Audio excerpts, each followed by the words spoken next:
Hey everybody, it's Kim. It's Wednesday, July 29th, and this is our most recent Nazareth Home COVID-19 update.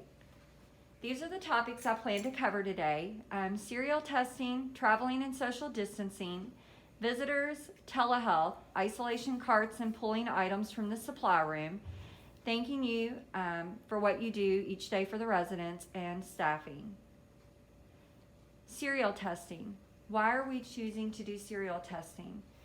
What we have learned by doing serial testing is that we will be able to identify if there are elders or staff members who maybe are not exhibiting any symptoms but then come back positive. Once we learn this, we are able to isolate individuals to keep others from contracting it. So we're looking at opportunity to identify those individuals who could be asymptomatic, which is what we are seeing is happening a lot in the community. So be on the lookout for Sign Up Genius this week for serial testing. We will start with those employees whose name begins with A through K. Your test date will be August the 4th, and L through Z, your test date will be August the 11th. If you have questions, please don't hesitate to stop by and see me. Some other things I'd like to share with you related to serial testing. What kind of test is it going to be? The nasopharyngeal, which is the same test as it was last time. How long before we get our results back? About 48 hours. However, labs will be processing a lot of samples, so it could take longer. What happens if I test positive? If you were to test positive, you will be placed off of work, and we will be utilizing the symptom-based strategy, which is recommended by the World Health Organization, the CDC, as well as our Kentucky Department of Health. The nurse management staff will be in frequent contact with you, providing you guidance. Once you're permitted to return, you must wear a surgical mask at all times and adhere to hand hygiene, respiratory hygiene, and cough etiquette. Self-monitoring for your symptoms and seek reevaluation if you were to have symptoms that reoccur. Traveling and social distancing. I'm sure many of you all are aware of the travel advisory that the governor has talked about related to these 8 states that are listed. So we have implemented this travel advisory for anyone who has gone there or is going to any of these states that have a greater than 15% positive testing rate. The message I want everyone to hear here is, if you're choosing to go to any of these states, but honestly, even out in our own community, we are seeing a huge increase in positive tests. If you are planning a vacation, a trip out of town, or going anywhere else out in the community, in addition, it is important to follow the good practices we have done since COVID-19 began. Ensure you are always washing your hands, stay 6 feet away from others, avoiding crowded places, wearing a mask when you're out in public, and self-monitoring for symptoms.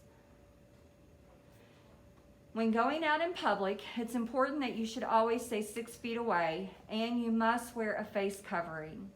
Consider all of the following. Know where you're going to be going. Prepare for how you're going to get there. If you're going to be utilizing public transit, if you're going to be using Ubers, make sure that you're doing good hand hygiene, you're wearing your mask. Limit your contact. Try to stay on a consistent traffic pattern of where you're going, visiting the same stores, and try to go when you know there's not going to be a lot of people there. Use the pickup services or curbside services, things of that nature. And remember the 3 C's. Avoid closed spaces, crowded places, and close contact settings. Visitors. Unfortunately for us right now, in-person visitation will be postponed for a little longer.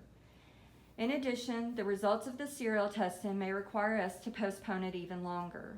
The good news is we still do have window visits that are ongoing, as well as virtual visits through Skype and FaceTime. Mary is also researching opportunities to do some outdoor visitation, and we are looking at different types of structures that will be used when we are able to do in-person visitation.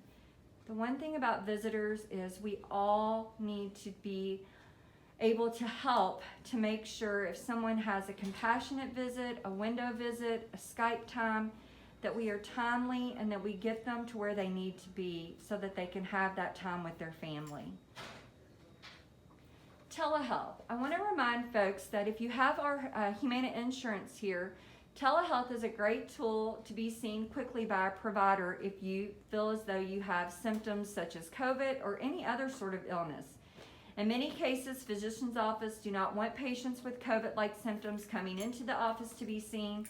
Therefore, you can do telehealth.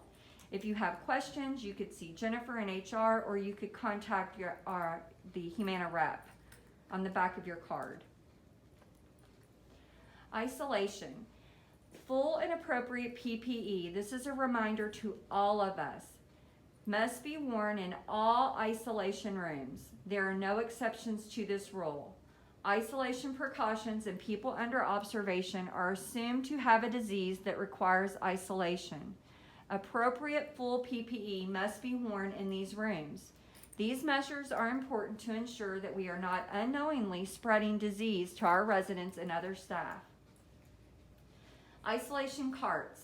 Please remember that if you take an isolation cart from the supply room, you must write it on the sheets located at the front what you took and for which resident you took it. Ensure that the supply carts do not go inside the resident's room.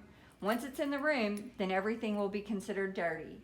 Ensure you remove the vital sign bag from the cart and take that into the room. That is the dedicated equipment for that resident only.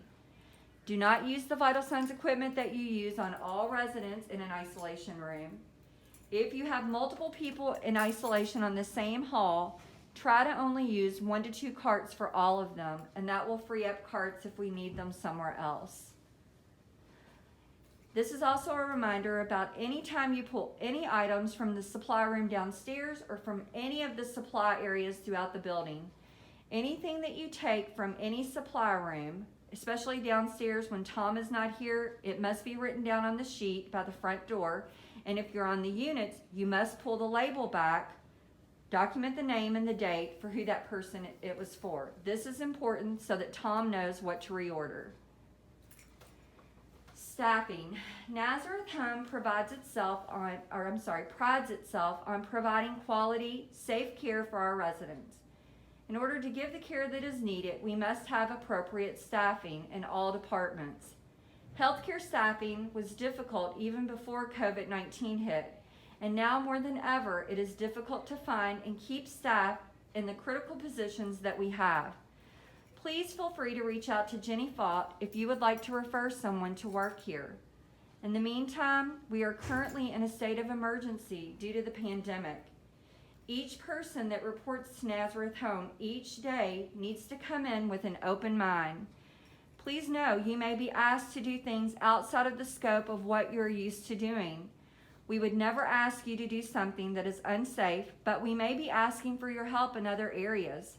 Some of these examples are Sarah and Jason. They've been driving the bus to take residents to their appointments.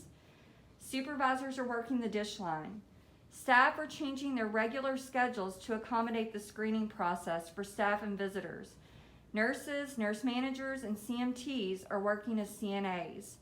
Together, we can get through this. And I want to thank everyone for their willingness to be flexible in helping us through this. Pastoral care, I did want to mention about the window visits. That is huge. Bridget and her staff have gone above and beyond, and what she's doing and Lauren and them in all the areas. Thank you all for what you're doing to provide window visits for all of our elders. And most importantly, I do want to thank everyone. I want to take this opportunity to thank all of you for your dedication to the residents of Nazareth Home and to one another. This has been hard on our residents, their families, and all of you and all of your families. Remember that for some residents, you are only the people that they have been able to see or touch in the past 4 months. What you do matters so much. The care that you provide, regardless if it's the dietary department, environmental services, or the nursing staff, is incredible. And the compassion you show to our residents is so important, especially right now. And the compassion and kindness that we show to one another is so important right now. So thank you so much for your hard work and perseverance getting us through this difficult time. Wash your hands, wear your mask, and stay safe. I do have one last thing I forgot. This is a quick reference guide that was provided to us related to COVID-19. It tells you all about the virus, how to prevent it, what symptoms you should be looking for, washing your hands, and what to do to protect in the workplace. We're going to keep these at the front desk. If you would like to have a copy of one, please feel free to pick one up whenever you sign in and out. Thanks.